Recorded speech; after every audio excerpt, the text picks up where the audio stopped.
Okay. Mag-set ka sa lock, sir. Push niyo siya diri, sir. Once ka na down na siya, sir, activated na ka mag-select og pin code. For example, 100, sir. After mo mag-select sa 100, sir, slide lang dayon. Once ka nakabalik na sa taas, sir, activated na nga pin code ni Muha, sir. Lock na to siya. Rumble lang dayon, sir. Di na siya ma-open, sir. Di ba na siya ma-reset sa kinsa, sir?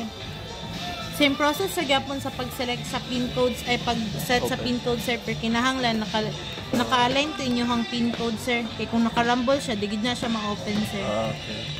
But sa 100, pa na siya ma-open, sir. Ay, pa din na siya ma-reset o balik kung gusto ko ninyo change na pa do pin code, sir. Para sa gani siya?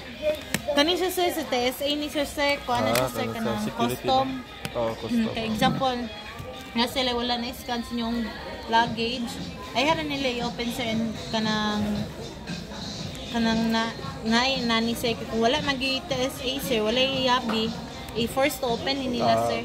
Wala yung purpose. Okay, sige, thank you.